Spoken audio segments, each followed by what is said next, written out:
Snow fell over Manhattan like thin silver threads that refused to settle. From the penthouse windows, the city glittered beneath the Hale family's Christmas Eve gala, strings of lights, glasses clinking, conversations in low, elegant tones. Aubrey Collins stood near the 12-foot tree, smoothing the collar of her son's tiny navy sweater, trying to ignore the weight of eyes judging her from across the room. Noel clung to her hand, his small fingers cold and trembling. Tonight was supposed to be simple. Show up, smile, pretend her marriage wasn't collapsing from the inside out. But the moment the elevator chimed, something in the room shifted. People turned. Conversations clipped short. Julian Hale walked in wearing a tailored black tuxedo, confidence dripping from every polished step. And beside him, glittering in a red silk dress, was the young intern everyone had whispered about for months. Julian didn't even hide her tonight. He wanted the world to see. The air froze. Aubrey felt Noel stiffen. His breath hitched as he stared at the man he once ran to with unfiltered joy. The father he'd waited for every night. The father who promised he was busy, not gone. Julian smiled like nothing was wrong, like his family wasn't standing there unraveling because of him. He opened his arms as if expecting Noel to run to him. Instead, Noel's little face hardened with a pain too old for 5 years. He turned away. He buried himself against Aubrey's coat, shoulders shaking, refusing even to look at his father. A gasp rippled across the room. Champagne flutes paused mid-air. At the far end of the staircase, Richard Hale, Julian's father, the man who rarely spoke more than a polite nod to Aubrey, stood frozen, eyes sweeping between the child, the intern, and his son's smug expression. Something ancient and heavy moved behind his stare. Julian's smile faltered.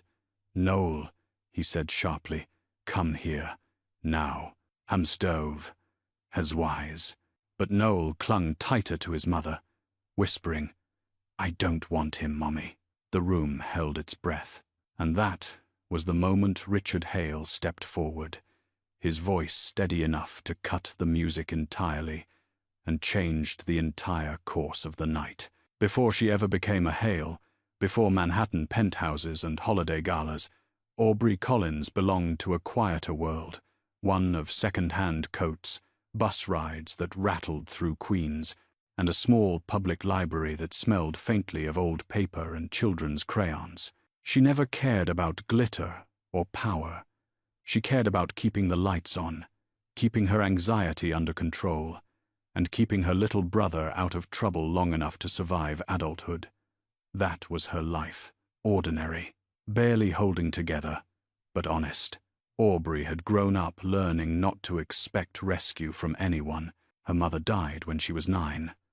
Her father disappeared 2 years later, leaving only debts and an eviction notice taped to their door. She learned to outrun fear by working, babysitting, stacking books, later taking the job at the Queen's Public Library as a circulation assistant. She loved the children who came to her desk with sticky hands and curious eyes, kids who wanted stories, the same way she once did.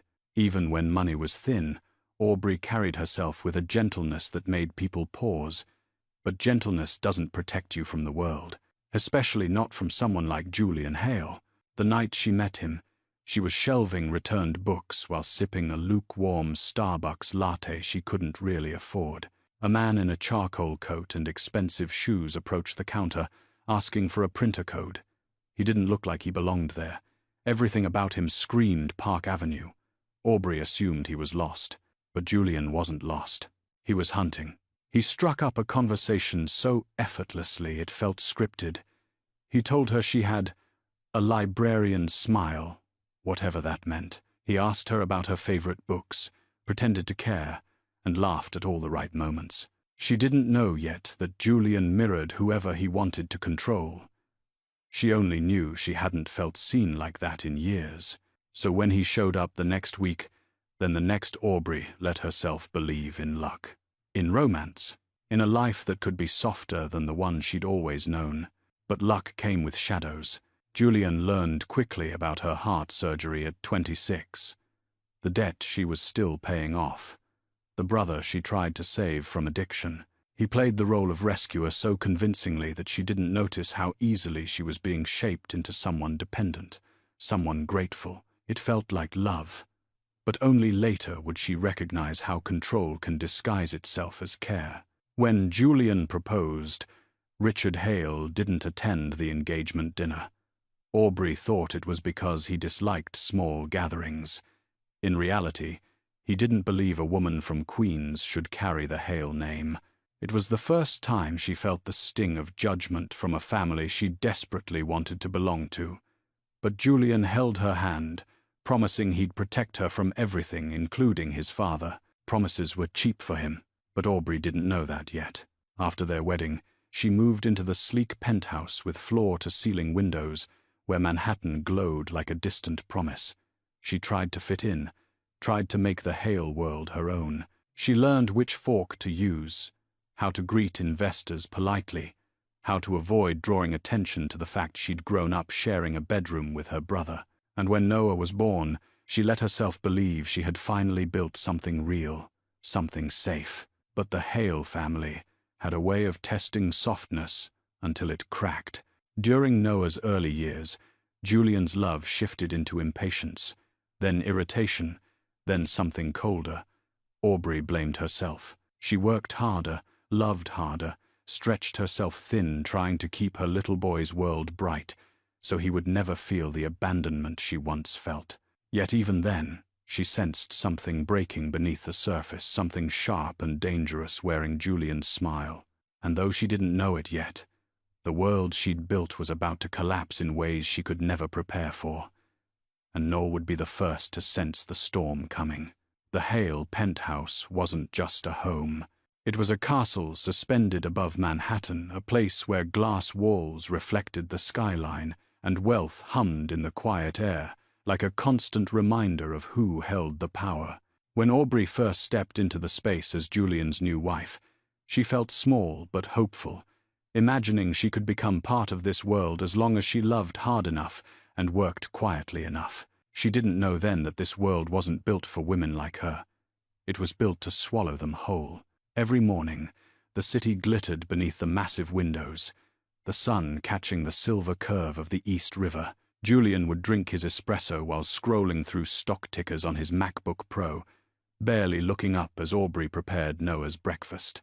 The penthouse was beautiful, yes, but it was cold, cold in a way that lived in the walls, cold in the way silence settled after Julian left for work without kissing his son goodbye. Manhattan was supposed to be a fresh start for her, yet the higher she lived, the smaller she felt.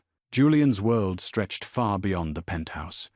The Park Avenue office tower where he strutted through glass corridors, the private dining rooms where investors toasted to numbers Aubrey didn't understand, the rooftop lounges where he brought clients, and, as she later learned, someone else entirely.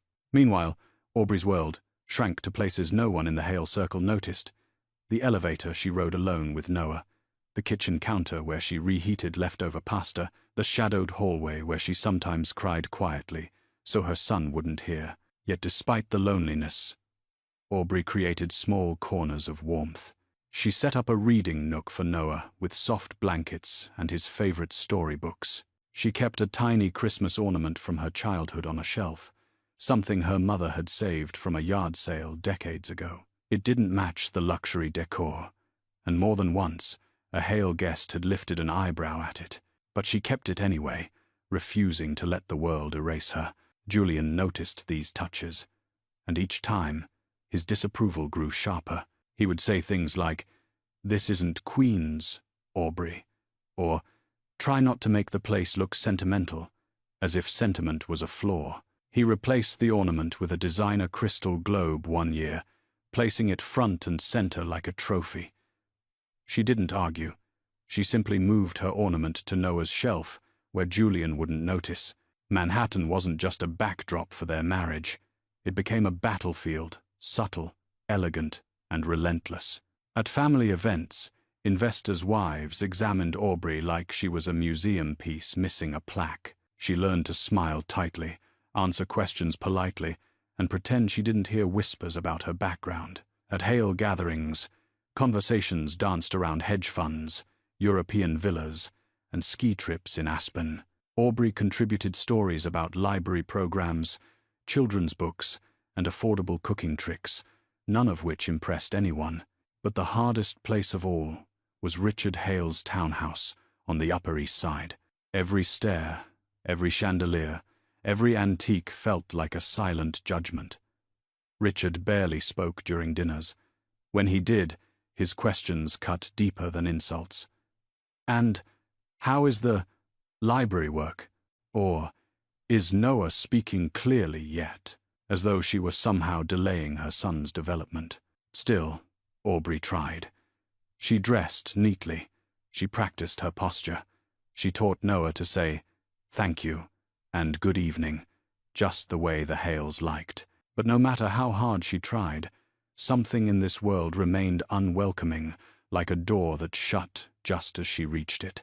What she didn't know was that this world was already cracking beneath Julian's feet, and she was about to be blamed for the fractures she didn't cause. By the time Christmas approached, the penthouse felt less like a home and more like a stage, one where the lights were too bright, the audience was unforgiving, and the script was rigged against her. And behind those glass walls, something dark was preparing to break loose, and Aubrey was standing in its path. Julian Hale wasn't always the storm that tore Aubrey's life apart. When she first met him, he felt like a shelter-warm voice, confident stride, a man who seemed to know exactly where he was going. But the truth was simpler and much darker. Julian never moved toward anything. He moved away from expectations, from accountability, from a father who measured success in empires and looked at his son like a half-finished project. In the Hale world, Julian was the prince who never earned his crown. He grew up in private academies, drifting through elite circles with a charisma that fooled everyone except those who mattered. Richard Hale, his father, saw it clearly. Charm without depth, ambition without backbone. Yet, instead of guiding him, Richard withdrew, choosing business over fatherhood. Julian learned early that love, if it existed, was conditional, so he made himself untouchable. By the time he met Aubrey, he had perfected the art of wearing masks. To outsiders, Julian was a rising financial star, polished, articulate, magnetic. But inside the penthouse walls, that polish chipped away. He grew restless when things weren't effortless. He hated vulnerability, especially Aubrey's quiet resilience, which reminded him of everything he lacked. When Noah was born, Julian tried for a month, maybe 2.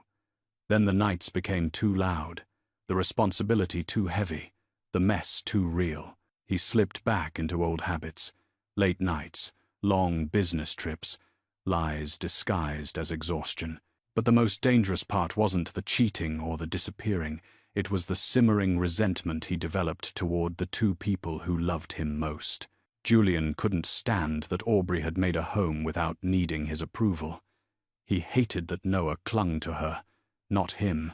In his twisted view, love became a competition he kept losing. As financial pressure mounted from his reckless trading, Julian began searching for someone easier to impress, a woman who didn't see through him. That's when he found the intern, a young woman dazzled by his charm and intimidated by his title. With her, he could rewrite his failures. With her, he felt powerful again. But power was never enough. Behind the scenes, Julian started preparing a future where Aubrey no longer existed. He met with lawyers to discuss a postnup. He suggested, then insisted, that Aubrey see a psychiatrist, planting notes about her unstable mood in case he needed documentation. He even told a few trusted colleagues that she struggled with postpartum episodes. Despite Noah being nearly 5, every move was calculated, every gesture rehearsed. Still, the biggest shift came the night he returned from a supposed work trip, smelling of perfume and whiskey. Aubrey confronted him gently, just a question, not even an accusation, and Julian realized something crucial. Aubrey wasn't afraid of the truth, and that terrified him. Fear was the only currency he understood, so he escalated, slamming doors, twisting words, planting doubts, whispering to Noah. Mummy gets confused sometimes, as if conditioning his own child to see her as fragile. Then came the lie that crossed a line even he once thought sacred. He staged a medical crisis, fake scans, a fake diagnosis, a fake timeline. Claiming early-stage lymphoma, he told Aubrey he needed her to sign temporary power of attorney papers just until treatment stabilized. She signed without hesitation. She loved him enough to trust, and he loved her too little to care. From that moment, Julian stopped pretending. He didn't want a wife. He wanted immunity. By Christmas, he had crafted the perfect story. A struggling wife, a failing marriage, a son better off with him, and a lover waiting in the wings. All he needed was the right stage, and the Hail Christmas Eve gala was the stage he chose. What he didn't know was that while he prepared his grand betrayal, someone else in the family had begun to watch him closely. The Hail Christmas Eve gala was supposed to be elegant, controlled, the kind of night that appeared in society columns with words like flawless and distinguished. Richard Hale hosted it every year, inviting business partners, political allies, and old friends who appreciated his reputation for excellence. But this year, a different energy pulsed through the penthouse, uneasy, electric, as if everyone sensed a story unfolding beneath the surface. Aubrey felt it too. She tried to ignore it while adjusting Noel's collar, smoothing his hair, whispering that everything was fine even though she could barely steady her own hands. Julian had left the penthouse early that morning with no explanation, telling her only to look presentable for the event. The words stung. They always did. By the time guests arrived, the rooms glowed with polished silver trays, the scent of evergreen garlands, and soft jazz floating from a grand piano. Aubrey moved through the crowd like a ghost, polite smiles, quiet greetings, her heart beating too loud beneath her dress. She avoided mirrors. She didn't want to see the nervousness etched on her face. Yet people noticed anyway. Is she all right? She looks thinner. Julian said she's been overwhelmed. She heard fragments of whispered concerns disguised as sympathy. They were seeds Julian had been planting for months, and tonight they sprouted effortlessly. When the elevator chimed, everything stopped. Julian stepped out, hand in hand with the young intern, a woman whose confidence sparkled brighter than her sequined red dress. Their arrival wasn't an accident. It was a performance. Julian didn't look at Aubrey. He didn't look at his son. He surveyed the room like a man unveiling a masterpiece. People gasped. A few covered their mouths. Others watched with a hunger for scandal that made Aubrey nauseous. She gathered Noel closer, feeling his little fingers curl into her dress. "Mommy, why is Daddy with her?" Aubrey couldn't answer. Julian approached the center of the room where Richard stood with several executives. He raised his glass as if proposing a toast. "I have an announcement," he said, loud enough for the music to dim. Aubrey's chest tightened. Richard's brow lifted a warning, but Julian ignored it. "For months," Julian continued, "our family has navigated challenges, emotional strain, instability."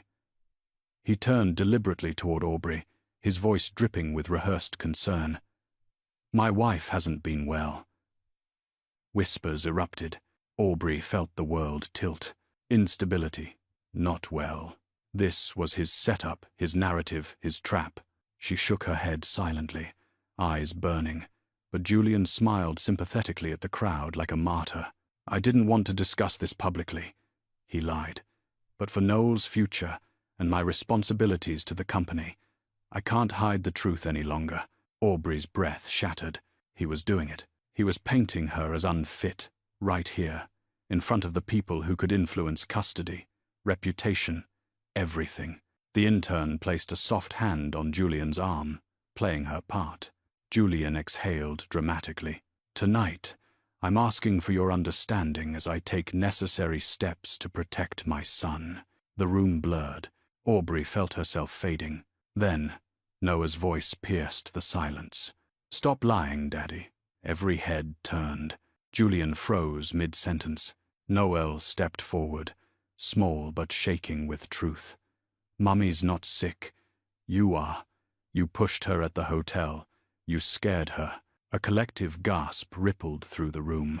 Julian's mask cracked, and before he could speak, before he could salvage the moment, a deeper voice cut the air cleanly in half.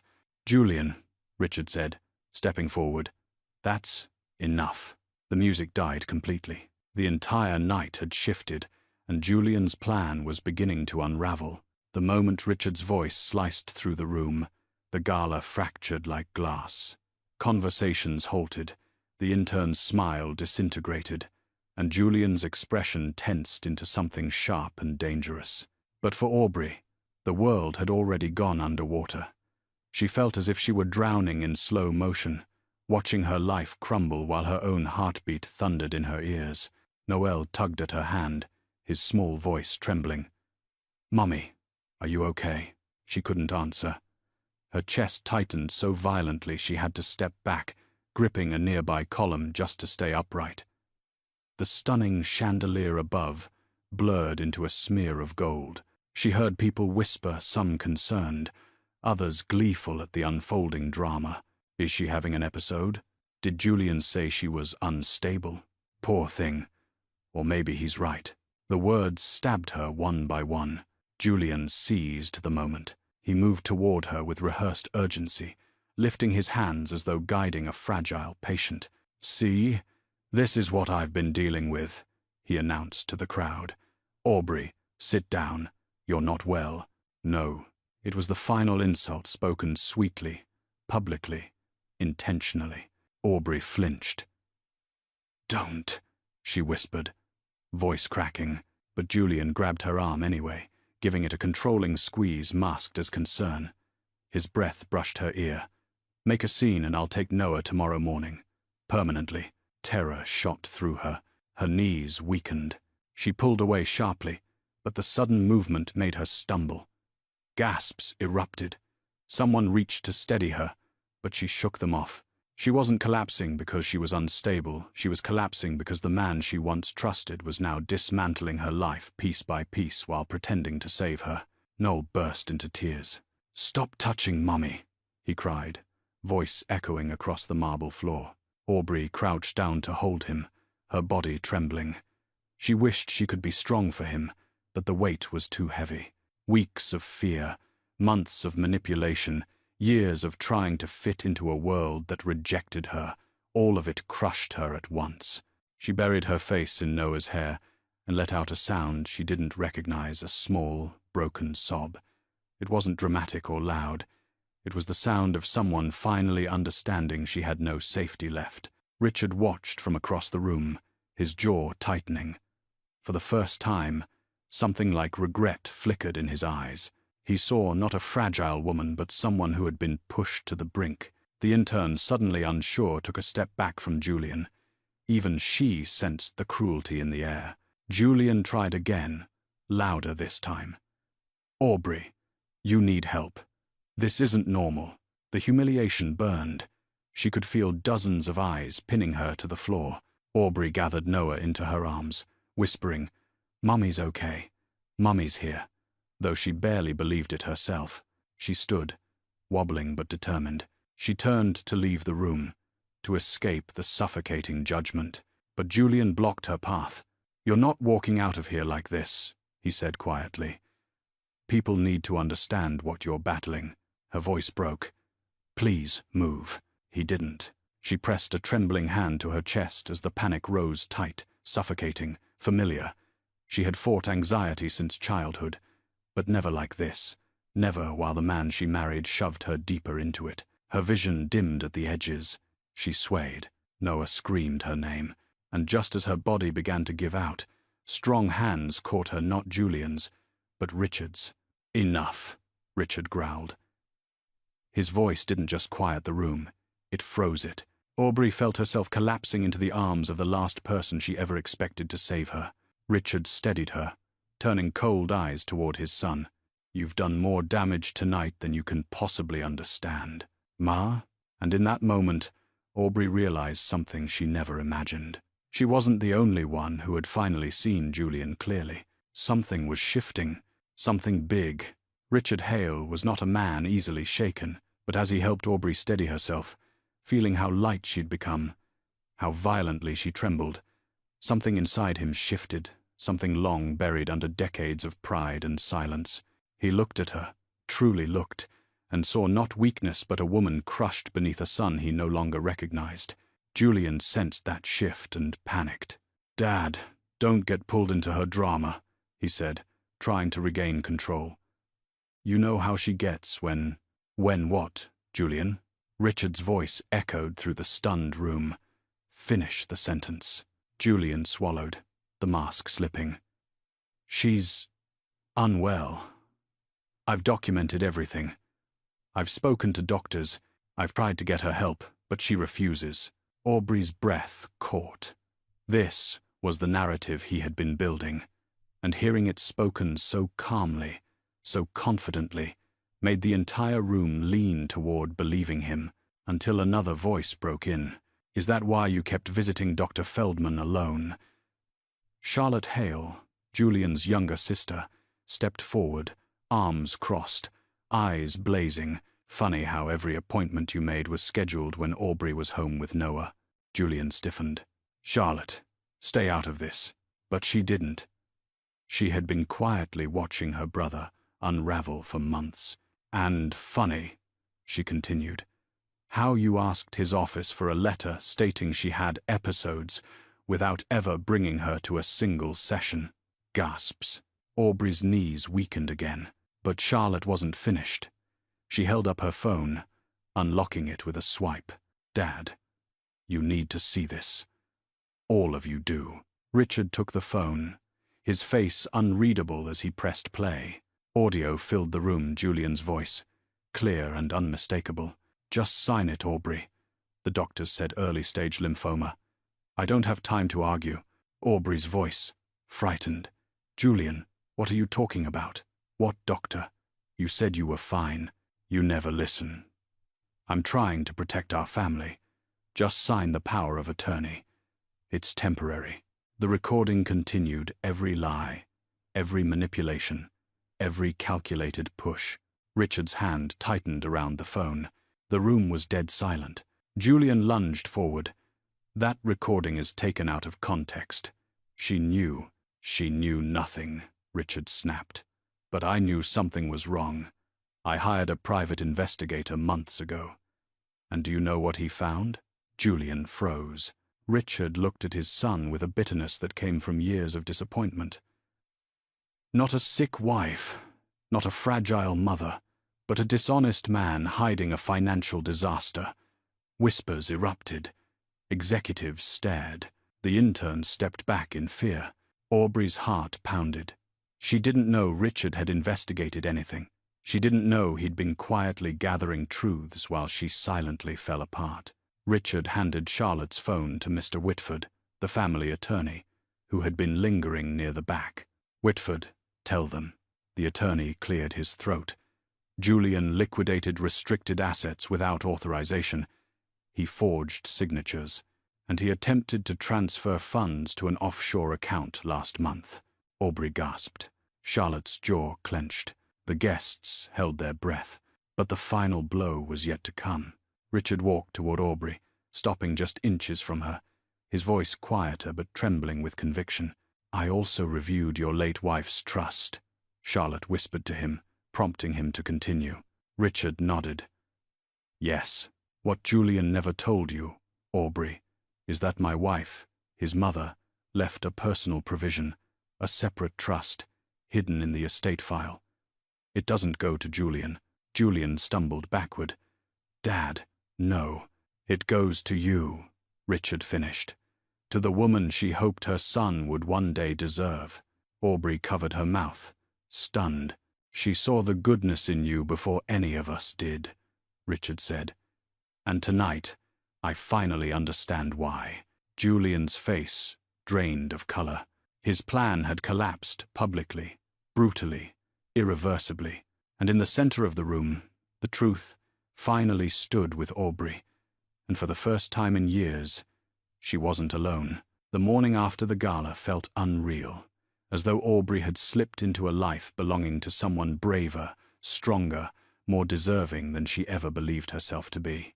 The sunrise spilled across the penthouse windows, casting soft gold over the same rooms that had once suffocated her. But the air felt different now, lighter, sharper, like the first breath after surfacing from deep water. Julian was gone. Richard's security team had escorted him out some time after midnight, leaving a silence more peaceful than any apology he could ever give. The intern had vanished too, along with whatever illusions she'd clung to the night before. Aubrey sat at the dining table, a cup of untouched tea cooling between her hands. Noah slept in the next room, exhausted from the emotional storm he'd weathered. She wished she could shield him from everything, but children sense truth before adults do. He had known something was wrong long before she admitted it. Charlotte entered quietly, holding a neatly folded stack of clothes. "Thought you might want something that's not yesterday's disaster," she said gently. Aubrey managed a small laugh, surprised she even could. "Thank you. I didn't know you were watching." Charlotte sat across from her. "I've been watching for a long time. I just didn't know how to help until it mattered." Aubrey looked down at her hands, steady for the first time in months. "I feel like I'm waking up in someone else's life." "No," Charlotte corrected softly. "You're waking up in yours, too." Hours later, after a long shower that felt like washing away years of fear, Aubrey dressed in the clothes Charlotte brought. Simple black trousers, a soft cream blouse, nothing extravagant. But when she caught her reflection, she didn't see the frightened woman from the gala. She saw fire, determination, a face shaped not by luxury but by surviving it. Richard was waiting for her in his study, a room lined with dark mahogany shelves and city maps framed in gold. He rose when she entered, something almost fatherly in his expression. "Aubrey," he began, "I owe you apologies I can't articulate well. I misjudged you. Worse, I allowed myself to ignore what was right in front of me." She shook her head. "You didn't know." "I should have," he insisted. "My silence enabled Julian. That ends now." He motioned to a folder on his desk. Aubrey hesitated before opening it. Inside were documents, legal ones bearing her name, the trust from Julian's mother, access to a townhouse in Brooklyn, financial protections, custody advisors, a team at her disposal. Her throat tightened. "Richard, this is yours," he interrupted. "Not charity. Not pity. My wife left it for you because she believed her son would need a woman of strength. I now see she wasn't wrong." Emotion stung her eyes. She quickly blinked it back. "I don't know how to start over," she admitted. "Then start small," Richard said. "Start with choosing yourself for once." Winter passed. His words landed deep, pressing into places she'd never dared explore. Later that afternoon, Charlotte took her shopping, but not for glamour, just intentional pieces. A fitted black coat, a pair of boots that made her feel grounded, a simple, elegant shoulder bag. No flash, no hale perfection, just Aubrey reinvented, not transformed into someone she wasn't. Back at the penthouse, she tied her hair loosely, applied a light touch of makeup, and took a long breath. She didn't look wealthy. She didn't look powerful. She looked whole. Noah woke from his nap and blinked at her. "Mummy, you look new." Aubrey smiled, lifting him into her arms. "I think I am." That evening, she stepped out onto the balcony, the Manhattan skyline glowing beneath a lavender sky. For the first time since she'd moved here, the city didn't feel like a cage. It felt like possibility. Behind her, Charlotte whispered, "He won't see you coming." Aubrey's eyes hardened with quiet resolve. "Good," she said, "because I'm done running." She wasn't just surviving anymore, she was rising. The boardroom of Hale Investments was not designed for drama. It was built for decisions, cold, calculated, profitable decisions. Floor-to-ceiling windows framed the Manhattan skyline, while a 14-foot table of polished walnut reflected every tension-filled stare. Executives, attorneys, and senior partners filled the seats, murmuring as they waited for the emergency meeting Richard had called. Aubrey entered quietly, wearing the black coat and calm resolve she had earned, not borrowed. She wasn't here to perform. She wasn't here to win approval. She was here to end something. Charlotte walked beside her like a shield, and Mr. Whitford followed with a stack of sealed documents. Rumors had already spread about the gala, but no one expected her to walk into the heart of Hale Power. When Julian arrived, the air shifted. He barged into the room, jaw clenched, suit wrinkled as if he'd slept in it. His confidence was gone. Fury trembled under his skin. "You don't belong in here," he spat at Aubrey. "This is a company meeting." Richard's voice cut through him. "She has more right to be here today than you do." Julian laughed, but it cracked in the middle. "Really? You brought your emotional disaster of a daughter-in-law to humiliate me again? Dad, this is insane. She doesn't even understand our business." Aubrey didn't flinch. "No. But I understand lies." Executives shifted. Someone closed a laptop like they knew a storm was coming. Julian leaned forward. "Aubrey, this isn't your world." She met his glare without blinking. "It wasn't. You made sure of that. But now I'm here because of your choices, not mine." Einthelf. Richard stood at the head of the table, commanding silence. "Julian Hale, before this board, I'm presenting evidence gathered over the last 6 months. Evidence of unauthorized transfers, forged signatures, misappropriated funds, and the deliberate framing of your wife to protect yourself." Julian's face drained. "You set me up." "You set yourself up," Richard answered. "I simply uncovered it." Mr. Whitford opened a folder and slid copies across the table. Executives leaned in, brows furrowing, whispers rising. All the offshore transactions, the falsified accounting, the fake medical paperwork used to coerce Aubrey into signing over authority. But the blow that hit hardest came from Charlotte. She projected a video on the large screen, footage from a resort hallway. Aubrey stumbling, Julian grabbing her arm, a shove, quick, cruel, unmistakable. A gasp rippled across the boardroom. Julian turned toward Charlotte, betrayed. You had no right. You had no right to hurt her," Charlotte snapped. "Or to drag our nephew into your lies." Julian stepped back, chest heaving. "You're all ungrateful. Everything I did was to protect this family." Aubrey rose slowly, her voice steady. "You didn't protect anything. You destroyed the one thing that mattered, trust." He whirled on her. "You think you've won. You think anyone will believe you. Look at you. You can't survive without me." It was meant to break her. Instead, it ignited something fierce. "I survived before you," she said softly, "and I will survive long after you. The difference now is, I'm not afraid." The room held its breath. Richard turned to the board. "Effective immediately, Julian Hale is suspended, pending full investigation. Control of his shares will transfer to the trustee named in the secondary estate file." Julian scoffed.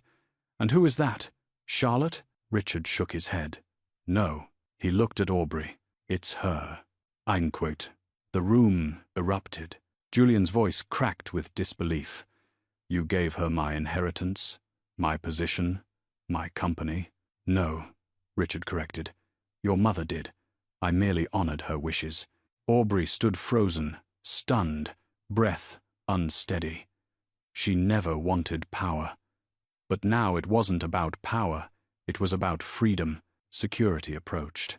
Julian backed away, voice splintering into a desperate cry. "This isn't over. You can't erase me. I'm your son." "Those." "Rees." Richard faced him with a sorrow older than the company itself. "I know. And that's the tragedy." As Julian was escorted out, he locked eyes with Aubrey, fury burning. But for the first time, his anger didn't touch her. She exhaled, long and steady, as the room watched. She had walked into the boardroom as Julian's shadow. She walked out as her own sunrise. Winter settled over Brooklyn with a softer hand than the sharp winds of Manhattan. Snow lined the narrow streets outside the townhouse. Richard had transferred to Aubrey weeks earlier, a place with creaky floors and warm light, nothing like the sterile perfection of the penthouse. Here, her laughter didn't echo against cold marble. It simply lived. Noah sat on the rug, building a tiny city out of wooden blocks. Occasionally he looked up at her, as if checking she was still there, still steady, still his. Every time she smiled back, he relaxed a little more. Healing wasn't a moment. It was 100 small reassurances. Aubrey folded laundry by the window, soaking in a type of peace she'd forgotten existed. She wasn't naive. She knew the last few months had left scars, but scars meant survival. And survival meant she had made it through something meant to break her. Her phone buzzed. A message from Charlotte. He's officially removed. The board voted this morning. You did it, Aubrey. She hadn't done it alone, she thought. Charlotte, Richard, Mr. Whitford, even the attorney who brought the final documents, they had each played a role. But she had done the hardest part. She hadn't given up on herself. A soft knock sounded at the door. She opened it to find Richard Hale standing on the steps, snow dusting his coat shoulders. He looked older under the winter light, but warmer, somehow less steel, more human. I hope I'm not disturbing, he said. You're not, she replied, truly meaning it. Richard stepped inside, glancing at Noah, who beamed and ran into his arms. The sight never failed to soften Aubrey's heart. This version of Richard, the version willing to reach, to make up for lost time, was one she never expected to meet. I brought something, he said, handing her an envelope. She hesitated before opening it. Inside was a handwritten letter, the elegant script, unmistakably that of Richard's late wife, Lillian Hale. A letter addressed to the woman my son will one day marry. Aubrey's breath caught. She read slowly, letting each line settle. Lillian's hope that Julian would find someone gentle but strong, someone whose love was not rooted in fear or wealth but kindness, someone who could give what she herself had wished she'd given Richard, more of warmth. Tears blurred the edges of the words. She somehow knew you, Richard said quietly, before any of us did. Aubrey pressed the letter to her chest, not because of the inheritance, or the trust, or the newfound stability, but because someone, somewhere, had believed in her long before she believed in herself. Richard's voice softened. You built a home here, not out of money, out of dignity. And I want you to know, I'm proud of the woman my grandson looks up to. She didn't expect the warmth that bloomed in her chest. Once, she'd wanted Richard's approval only because it would make Julian kinder.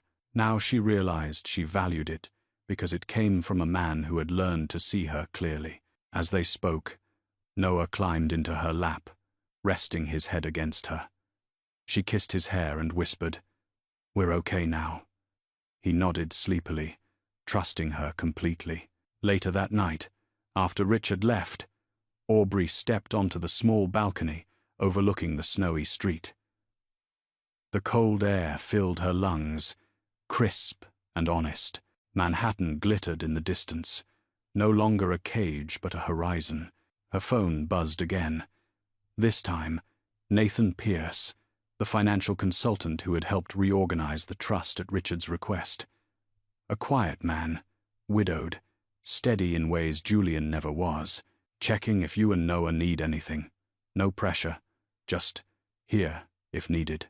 Aubrey smiled, not because she needed saving, but because the world finally felt full of people who saw her as human, not fragile. She typed back, "We're okay, but thank you, truly." Round, when she put the phone down, she whispered into the winter air, "I'm not afraid anymore." And it was true. Aubrey Collins had walked through betrayal, humiliation, manipulation, and fear, and emerged with her son, her dignity, and the love of a family she never realized she could choose. Her story wasn't about falling, it was about rising, and as snow drifted softly around her, she understood something she wished every woman could know. Strength doesn't always roar. Sometimes, it simply refuses to break. The fallout from the boardroom confrontation didn't settle quietly. It rippled across Manhattan like a winter storm, hitting the skyline, swift, sharp, and impossible to ignore. Within 48 hours, news outlets began whispering about internal shifts at Hale Investments, though the full truth remained shielded behind legal confidentiality. Still, those closest to power already knew the story. Julian Hale had fallen, and it had been a spectacular fall. Aubrey watched the chaos from a distance, no longer pulled into the noise. She spent the first week after the meeting focusing on Noah morning pancakes, afternoon library trips, small routines meant to rebuild his sense of safety. He clung to her more tightly than usual, as though the world had proven itself too unpredictable to trust. One evening, while she folded his laundry and tucked his toys into their new bins, Noah looked up and asked, "Mummy, Daddy's not coming back, right?" Aubrey knelt beside him. "He can still see you," she said carefully, "but he won't live with us again. Not unless it's safe." Noah processed that slowly, then nodded. "Okay, I like it quiet here." Her heart swelled with both sorrow and relief. Meanwhile, Julian spiraled. Security footage soon surfaced of him storming out of his father's estate, screaming at paparazzi, kicking a trash bin when no one answered his calls. The intern filed her own complaint, fearful he would retaliate after using her and discarding her. Investors who once praised him now avoided his name like a contagious rumor. But the most devastating blow wasn't public humiliation. It was private. Richard refused to take his calls. Julian tried everything: emails, voice messages, even showing up unannounced at the townhouse, only to be turned away at the gate. He yelled, threatened, pleaded, but Richard, for the first time in his life, chose boundaries over blood. And that cut Julian deeper than any corporate loss. Meanwhile, Aubrey was healing, not perfectly, not quickly, but honestly. She met with a therapist recommended by Charlotte, learning to name the things she had endured: manipulation, coercion, emotional battery. She learned that healing wasn't about erasing pain, but acknowledging it without letting it define her. One cold January afternoon, Aubrey visited her old library job in Queens. The children's section still smelled like crayons and paperback glue. Her former co-workers hugged her tight, surprised but happy to see her. For a moment, she wondered if she might return someday, not out of necessity but nostalgia, maybe even love. But her life was no longer confined to small corners. She had choices now. The townhouse in Brooklyn slowly became a home. She painted the kitchen walls pale blue with Charlotte's help, bought mismatched mugs that made her smile, and let Noah choose glow-in-the-dark stars for his bedroom ceiling. Every decision, however small, felt like reclaiming a life she'd once thought she didn't deserve. Still, the biggest shift came 2 weeks after the board meeting. Richard invited her to dinner, not formal, not business, just dinner. When she arrived, he was standing by the stove, awkwardly stirring pasta sauce, like a man who had only recently rediscovered the kitchen. "I don't expect your forgiveness," he said once they sat down. "I just hope, in time, you might allow me to be a part of your life." And Noah's. Aubrey looked at him, the man who had once intimidated her, who had doubted her, who had unknowingly allowed her suffering. Now he simply looked tired, human, trying. "You already are," she said softly. He swallowed hard, the emotion visible. The conversation drifted into stories, memories of Lillian, reflections on fatherhood, admissions of regrets too old to mend. For the first time, they spoke not as victim and patriarch, not as outcast and gatekeeper, but as two people learning to rebuild something broken. By the end of the evening, Aubrey realized something profound. Family isn't inherited, it's chosen, and sometimes healed. As she walked home through lightly falling snow, Noah's mittened hand in hers, She breathed deeply. The cold air no longer stung. It awakened. Her world was shifting again. Not collapsing this time, but opening. And for the first time in years, the future didn't scare her. It called to her. Life had finally begun to feel steady again. But healing has a strange way of revealing truth. Truth that waits until a person is strong enough to face it. For Aubrey, that moment arrived on a quiet Thursday morning. She was sorting through boxes Richard had sent from the penthouse storage documents, photos, old holiday cards.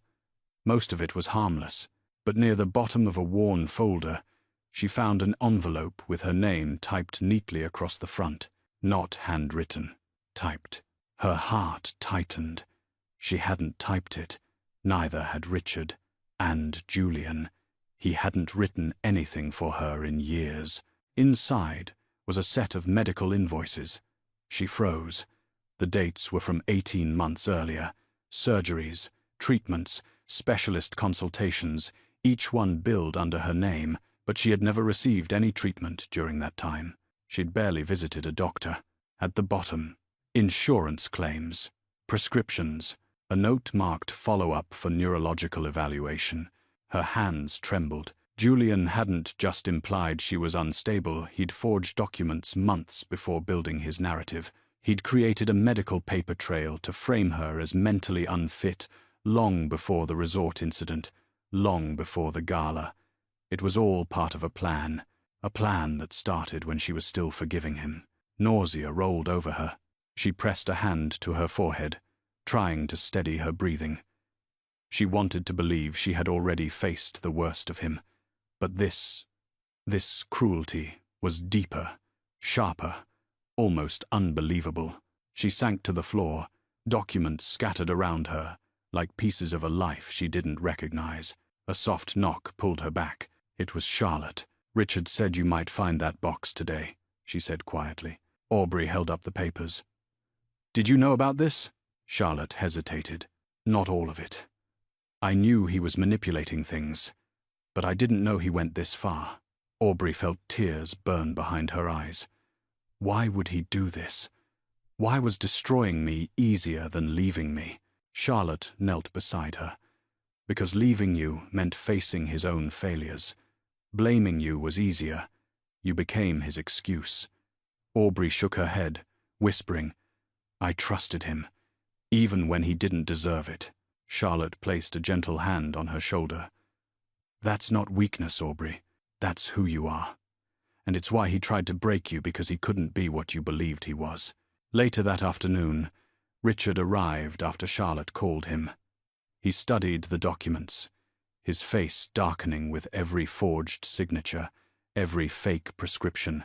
"He intended to make you look incompetent," Richard said quietly. "If things hadn't come to light, he could have taken Noah." The thought nearly crushed her. Richard's jaw tightened. "Aubrey, I need to show you something else."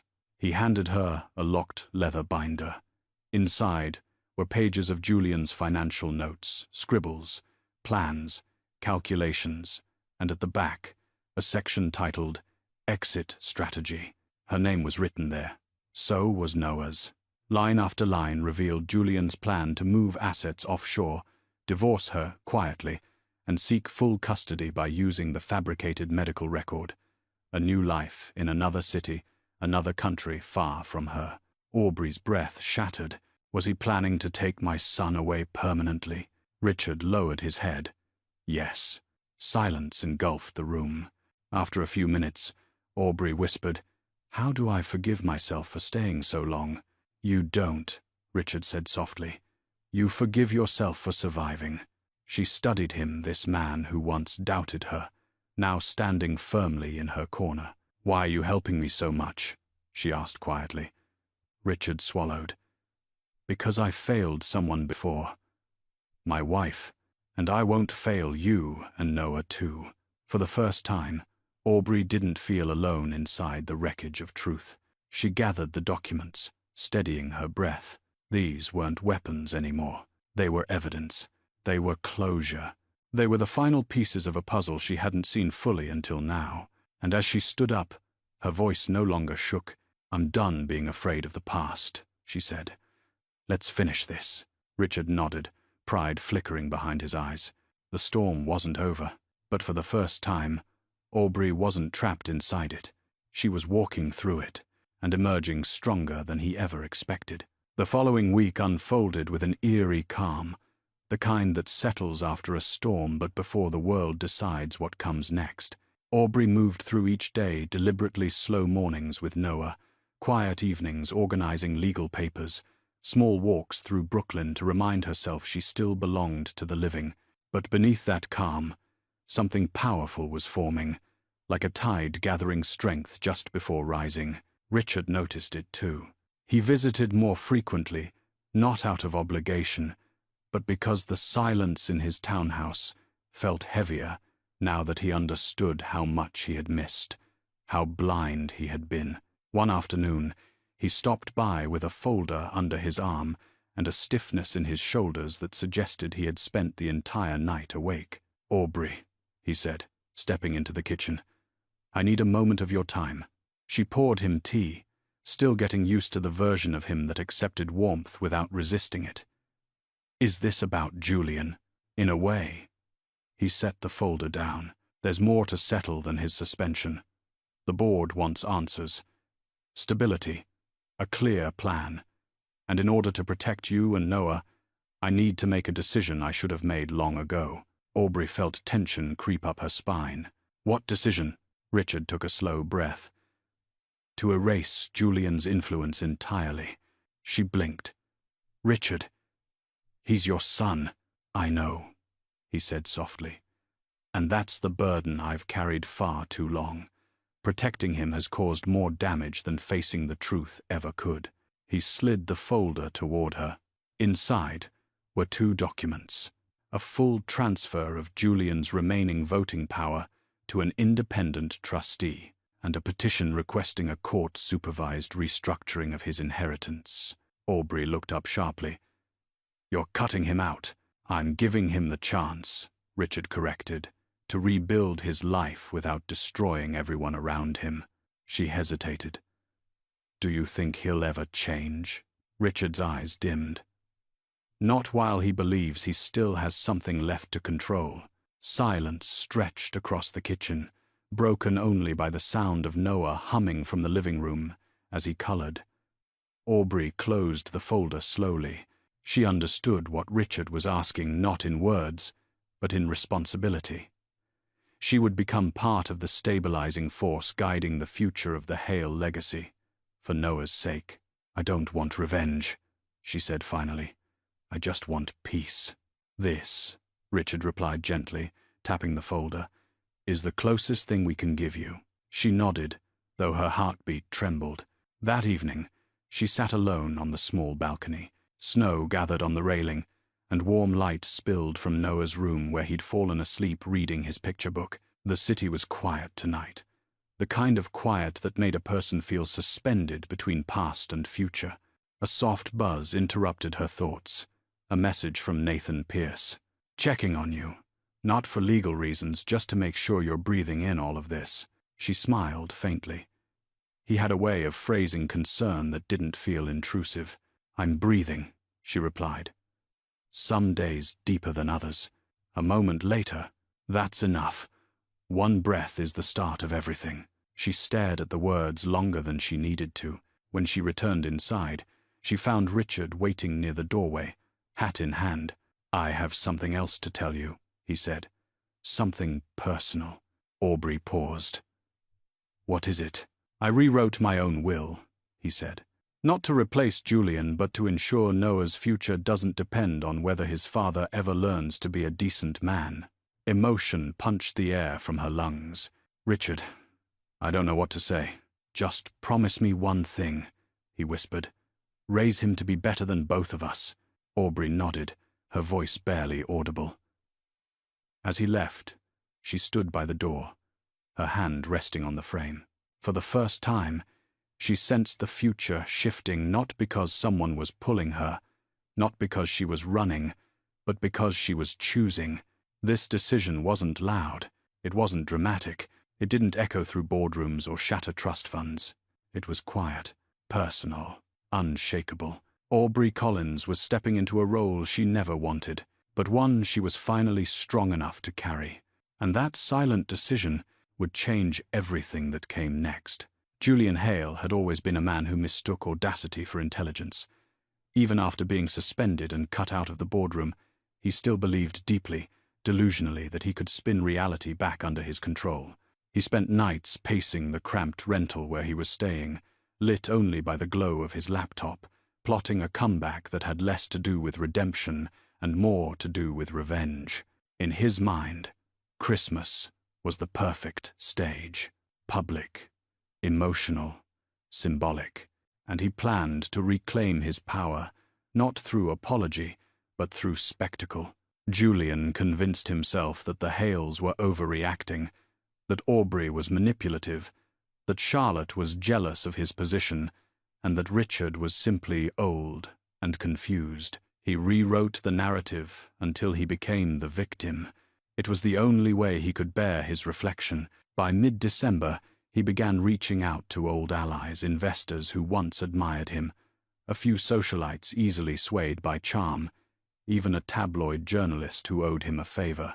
He leaked half-truths about false accusations, family betrayal, and a wife with emotional instability. He practiced lines in the mirror, rehearsing concern, regret, even manufactured tears. But the most disturbing part wasn't his strategy. It was his certainty that Noah still loved him more than Aubrey. "He's a kid," he muttered one night, pouring whiskey into a chipped glass. Kids forgive, kids forget. He believed that if he could get Noah to run into his arms publicly, Richard would cave, the board would reconsider, and Aubrey would crumble under the pressure. He would be seen as the misunderstood father trying to rebuild his family. The optics would be perfect, the sympathy automatic. To Julian, love wasn't love. It was leverage. He decided his grand gesture would happen at the Hale family's annual Christmas fundraiser at the River Terrace Ballroom, a tradition that went back 3 decades. Even after the chaos of the gala weeks earlier, Richard refused to cancel it. The fundraiser wasn't about the family. It supported children's hospitals across New York. Richard wouldn't punish innocent families because of Julian's destruction. Julian saw an opening. He arrived uninvited hours before the event, slipping through a side entrance with the confidence of someone who still believed the world belonged to him.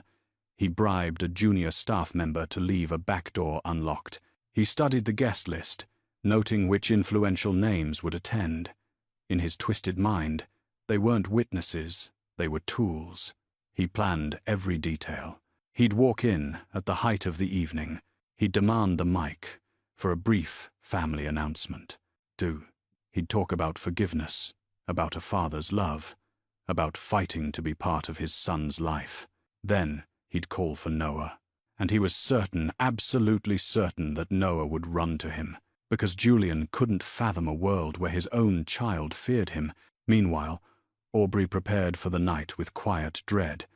Richard insisted on extra security, and Charlotte remained glued to her side. They were cautious, but none of them knew the full extent of Julian's desperation. As the fundraiser began, the ballroom sparkled under thousands of white lights. Children sang carols, donors mingled, and soft laughter floated through the air. Aubrey held Noah's hand tightly, as though the room were made of glass. Near the entrance, a staff member hesitated, noticing a tall man in a dark coat lingering near the side door. Before she could alert anyone, he slipped inside with a polished smile that didn't reach his eyes. Julian Hale was ready to rewrite the story, ready to reclaim what he believed was his, ready to destroy whatever stood between him and control. He straightened his tie, took a slow breath, and stepped deeper into the ballroom. It would take only one moment, one perfectly timed move, to change everything. At least, that's what he believed.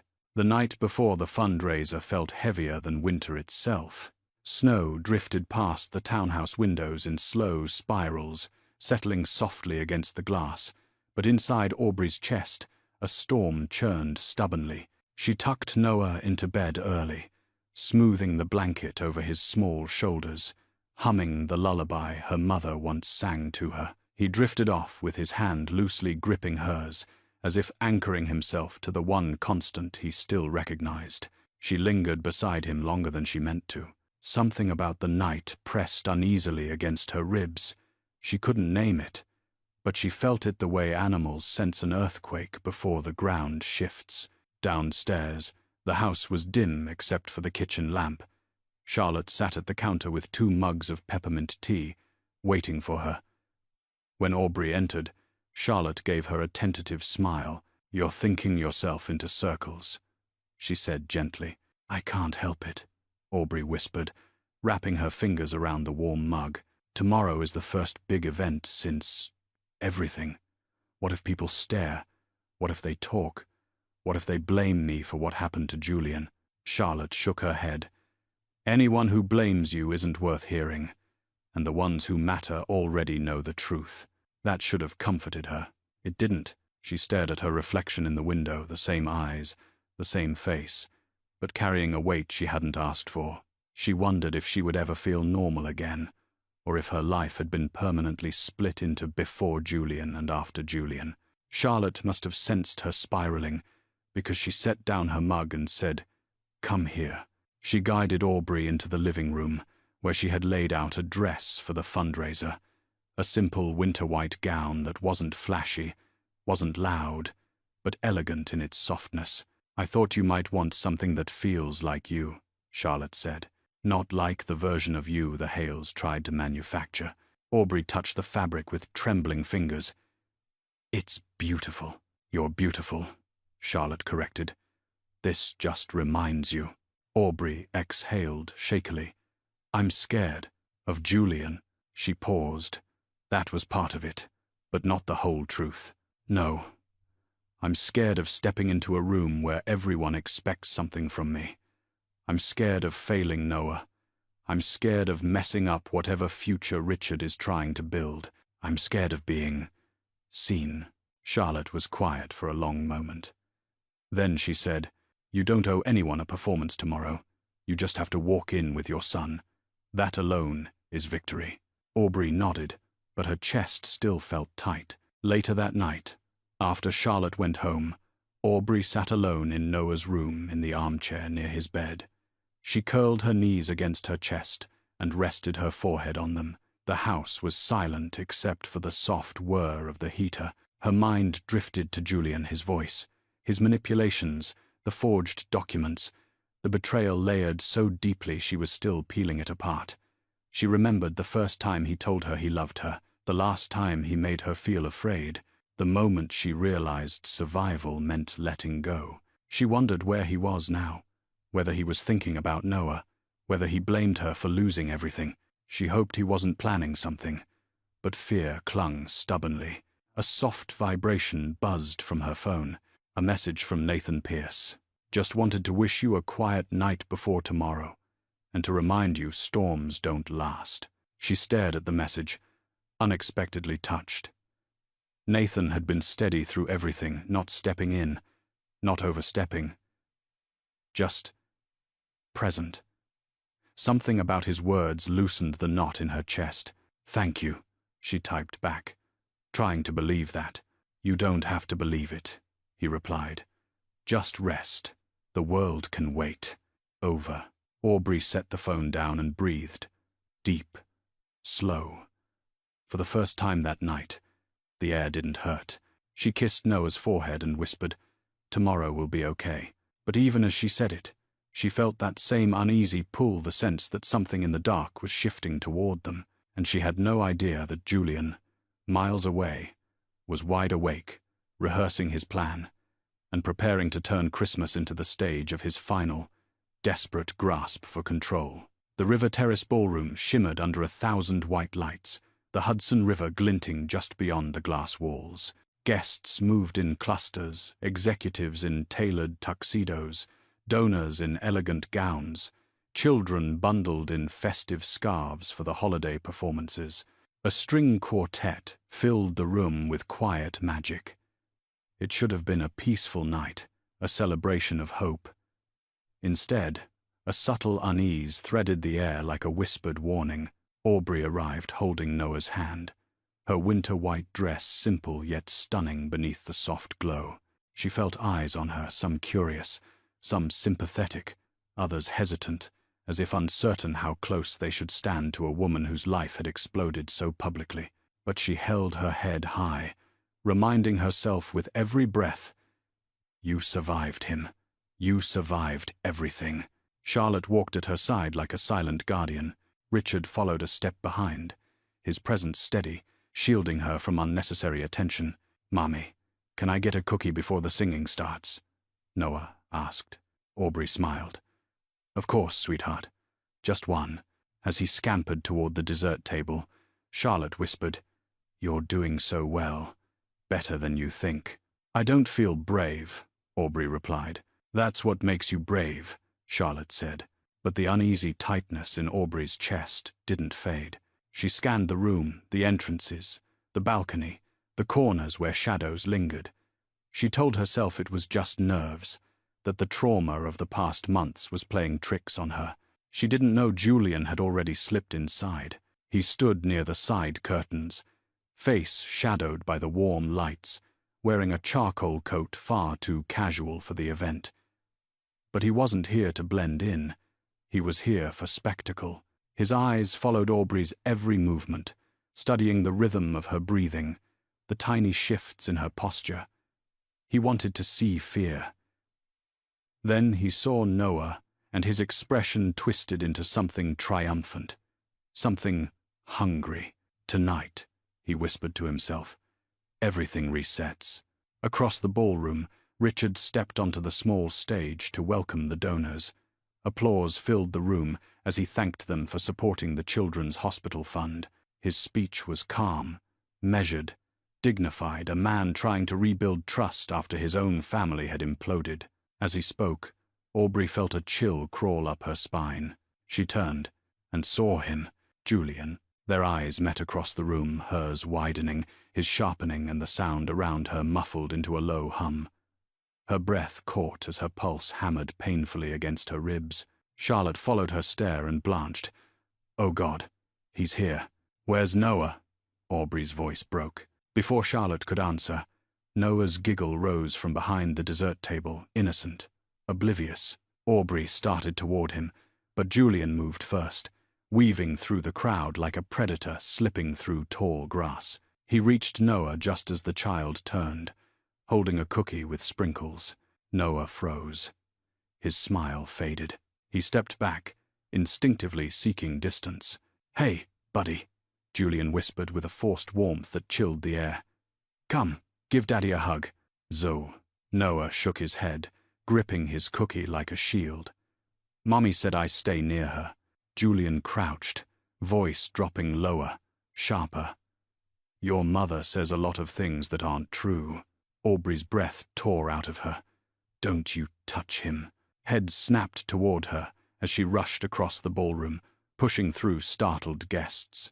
Charlotte followed, shouting for security. Julian straightened slowly, like an actor savoring the climax of his scene.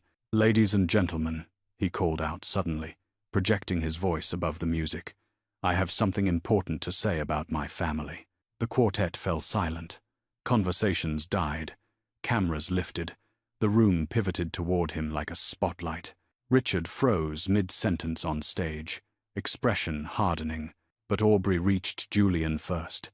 She stepped between him and Noah, shielding her son with her entire body. "Don't you dare," she whispered, through shaking breath. "Not tonight." "Okay." Julian leaned in, smiling without warmth. "This is exactly the moment I've been waiting for." But before he could speak another word, a strong hand seized his shoulder. "Richard." His voice thundered loud enough to silence even the river outside. "Julian Hale. Step away from them." Julian's smirk wavered. Because this time, the room wasn't confused. This time, every eye saw him clearly, and his plan, his grand Christmas gambit, was already collapsing. For a moment, no one in the ballroom moved. The string lights draped along the ceiling flickered softly, casting a glow over the scene that felt almost theatrical. Julian cornered, Aubrey shielding her son, Richard gripping his disgraced son's shoulder with a force that silenced even the most curious onlookers. "Let go of me," Julian hissed under his breath, twisting as though he could shake off decades of privilege collapsing around him. Richard didn't budge. "I told you not to come near them again," he said, each word a blade. Julian's eyes darted around the room. Dozens of faces stared back. Board members, investors, philanthropists, people whose opinions he had once worshipped. He straightened, plastering on a wounded expression. "It seems," he said loudly, "that my own family won't even allow me to speak to my child." Noah flinched. Aubrey pulled him closer. Gasps and murmurs rose, but not in Julian's favor. There was something different tonight, less confusion, more clarity. People had begun to learn the truth. "Don't twist this," Charlotte snapped, stepping forward. Her heels clicked sharply against the polished floor. "You didn't come here for Noah. You came here for attention." Julian sneered. "Of course you'd take her side." Charlotte's eyes narrowed. "There are no sides left, just consequences. Minors." Aubrey wanted to shrink back, to disappear from the circle forming around them, but something kept her grounded. Noah's trembling hand, the warmth of Richard standing firm beside her, and the quiet recognition that she wasn't the one being judged anymore. Julian lifted his chin. "I have every right to address this room. People deserve to hear the truth." "Then let's tell them," Richard said. He moved past Julian and stepped into the center of the ballroom as though taking the stage of a courtroom. Conversations stilled. All eyes turned. Richard's voice was deep, commanding. "Many of you are aware that my family has faced difficult revelations in recent months. I wanted these matters to remain private, but since my son insists on making a spectacle," he shot Julian a sharp glance, "then let the truth be public as well." Julian paled. "Dad, don't." "Silence," Richard said, not raising his voice yet somehow shaking the room. Aubrey instinctively braced herself, expecting blame, expecting disappointment. Old fear still lived in her bones, but Richard didn't look at her with shame. He looked at her with something closer to atonement. He addressed the crowd. "Aubrey Collins was not the cause of our family's turmoil. She was the victim of manipulation, deceit, and cruelty originating from the one person meant to protect her." "Bye." Gasps. Whispers. People leaned in.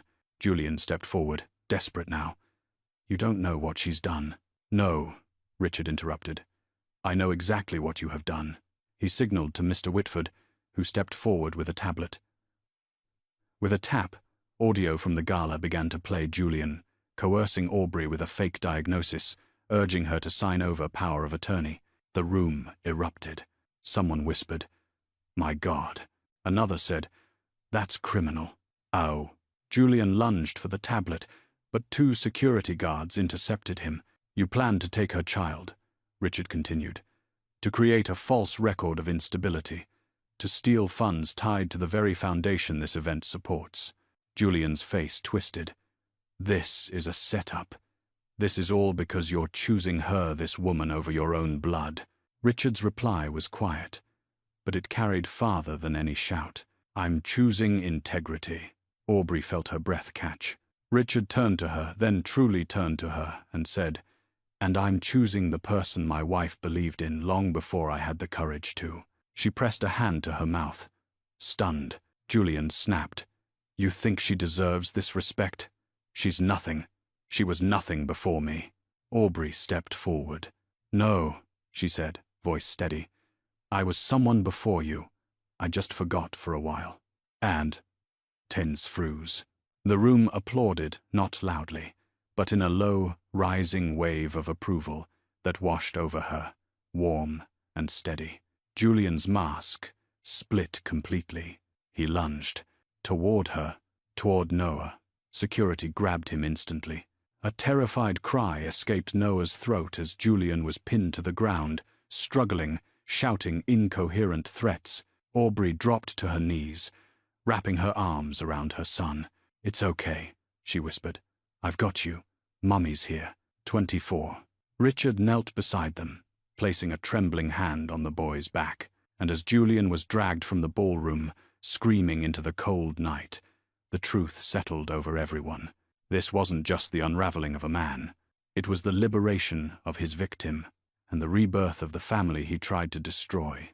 The ballroom felt strangely hollow after Julian was dragged out, like all the oxygen he once poisoned the room with had finally disappeared, leaving behind a fragile, stunned silence. The guests didn't know whether to return to their conversations or simply stand in the stillness, witnessing a moment too raw to ignore. The string quartet attempted to resume playing, but the first trembling notes collapsed into silence again. The real performance was happening in the center of the room. Aubrey knelt on the floor beside Noah, holding him as if she were afraid he might dissolve in her arms. His small body shook with leftover terror, but he clung to her like she was the last solid thing in the world. And maybe she was. Charlotte rushed to them, breathless. "Is he hurt? Aubrey, are you okay?" Aubrey nodded, though her hands trembled. "We're okay. We're okay now." But her eyes lifted and found Richard. He stood a few feet away, shoulders tight, breath unsteady. His usually stern expression had cracked open into something unmistakably human. Grief, regret, and something deeper resolve. Slowly, he approached them. The crowd parted instinctively, creating a quiet path through the aftermath. Richard crouched down beside them, the old stiffness in his knees evident but ignored. He looked first at Noah, then at Aubrey. When he finally spoke, his voice was low but trembled with conviction. "No one," he said, "will ever harm you again. Not while I'm still breathing." Aubrey swallowed hard, emotion burning her throat. "Richard, you don't have to."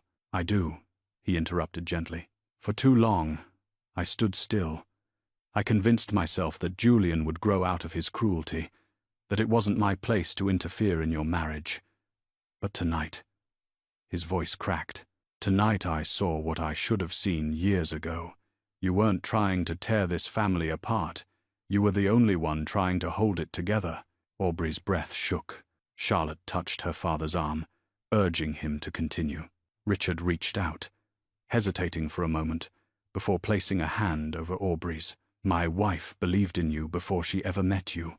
She saw goodness where I saw a threat to our name. But she was right, and I was blind." He looked at Noah next, so small, so vulnerable. "This little boy deserves a life free of fear.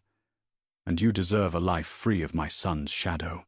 Aubrey opened her mouth, but no words came. Tears she'd held back for years pushed forward. Richard took a slow, steady breath. Then he said the words that changed everything. "I've rewritten my estate. Effective immediately. You, Aubrey Collins, are the guardian of the Hale Philanthropic Trust, and Noah is the sole heir to everything I intended for Julian." Gasps spread through the crowd like a soft explosion. Even Charlotte's eyes widened, though she hadn't expected the announcement to be so public, so final. Aubrey stared at him, completely stunned. "Richard, I can't accept that. People will say I manipulated." "Let them talk," he said firmly. "I know the truth, and anyone worth knowing does too." She shook her head, overwhelmed. "But this is your legacy." He nodded. "Exactly. And I choose to place it in hands that won't squander it." A murmur rippled through the ballroom, not of scandal, but of admiration. Something had shifted. Something old and rotted had been cut away, and what remained was strangely, unexpectedly hopeful. Richard wasn't finished. "In front of every witness here," he continued, rising slowly but with authority, "I want it known that Aubrey Collins is family, not by marriage, by choice, my choice." Aubrey covered her mouth, tears slipping past her fingers. Noah looked up at his grandfather, eyes brimming. "Does that mean you pick Mommy?" Richard's voice gentled. "Yes, Noah, I pick your mum. I pick both of you." The little boy launched himself into Richard's arms, the tension finally releasing in one pure burst of relief. Aubrey watched them, chest aching with a joy so unfamiliar she didn't know how to hold it. For the first time since marrying into the Hale family, she wasn't the outsider. She wasn't the burden. She wasn't the accusation. She wasn't the excuse. She was the choice. And as Richard wrapped both arms around Noah, then reached one hand toward her, inviting her into the embrace, Aubrey stepped forward without fear. Her past had nearly destroyed her, but her future had just chosen her back. In the days that followed the fundraiser, the Hale family name buzzed through Manhattan like a spreading wildfire, except this time it wasn't scandal that carried the flame, but transformation. The board issued formal statements about restructuring. Donors praised Richard's integrity, and quietly, discreetly, security measures doubled around the townhouse where Aubrey and Noah lived. But inside that townhouse, life took on a different rhythm, slower, softer, almost peaceful.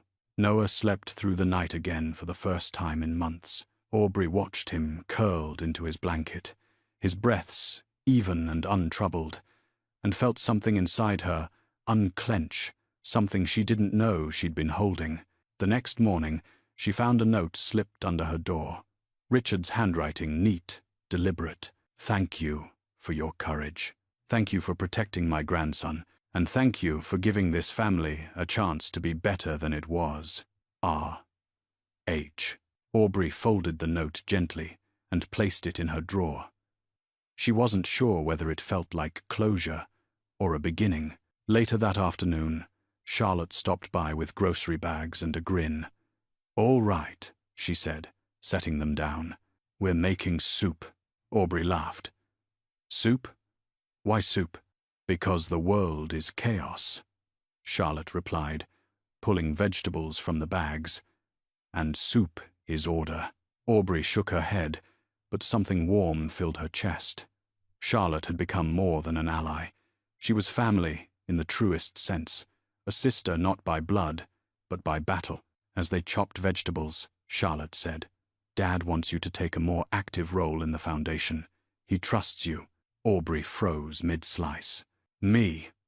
Charlotte, I don't know anything about running a philanthropic organization." "You know how to care," Charlotte said. "That's the part everyone else forgets." Aubrey looked down, flustered. "I don't want people thinking I'm taking advantage of." "No one who matters thinks that," Charlotte interrupted gently.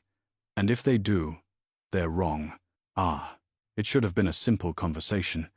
But those words, "he trusts you," echoed inside her, stirring something she hadn't felt in years. Possibility. That evening, as Noah colored in the living room, Aubrey stepped onto the balcony.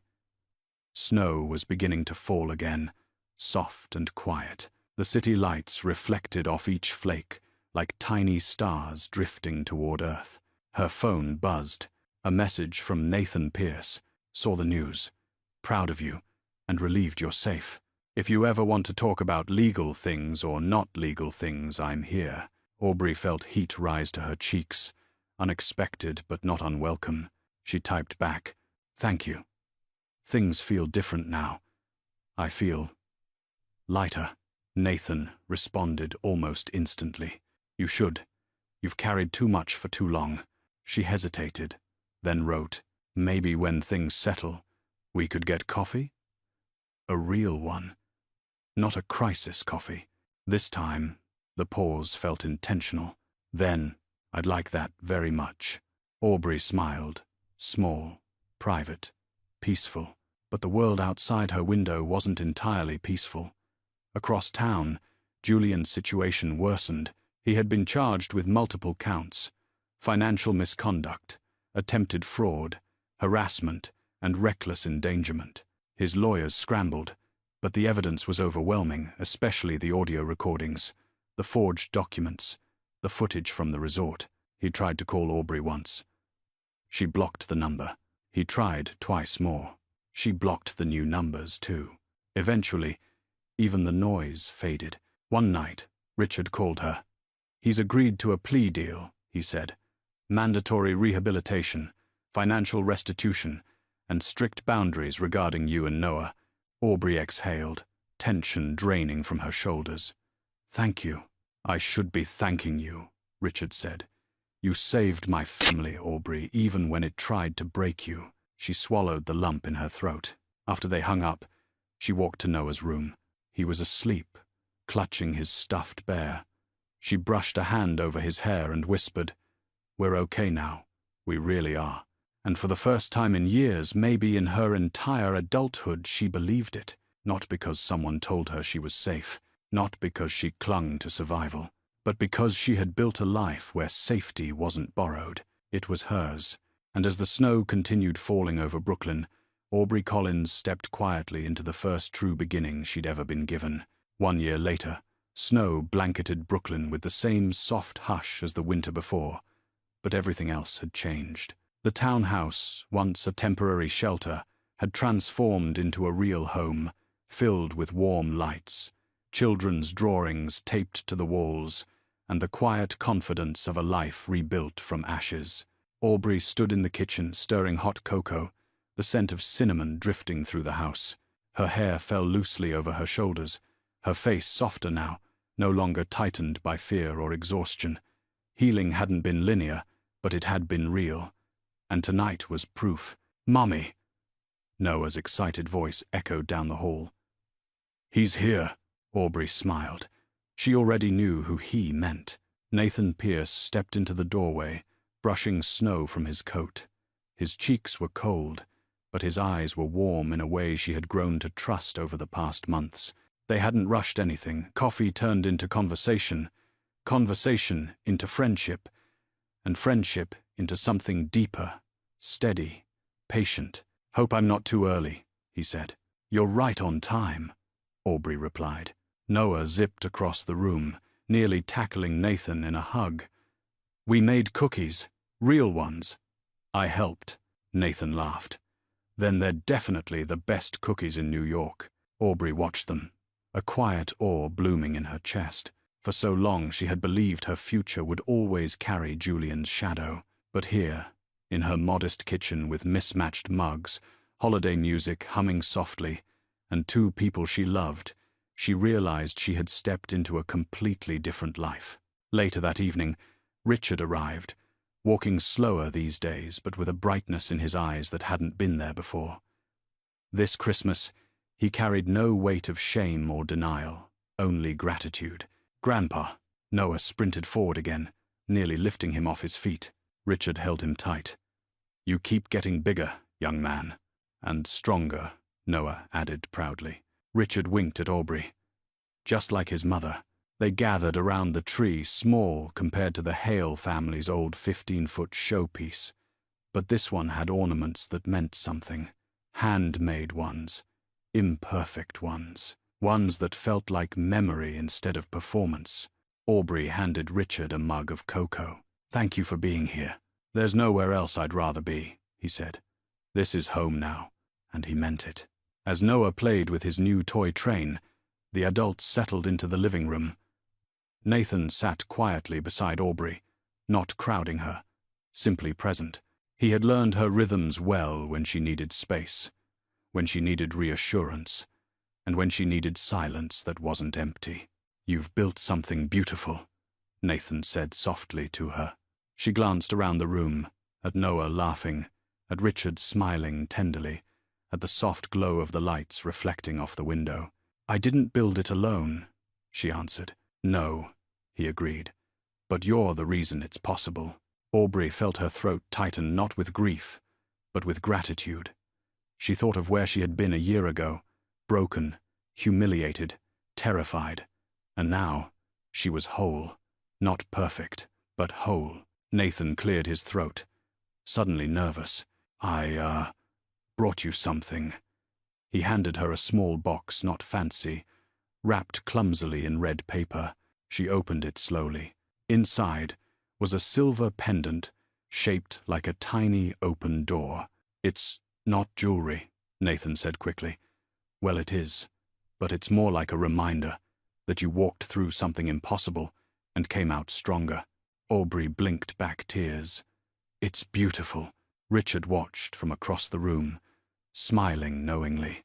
He leaned back in his chair, murmuring to himself, "Lillian would have loved this." Aubrey squeezed the pendant gently.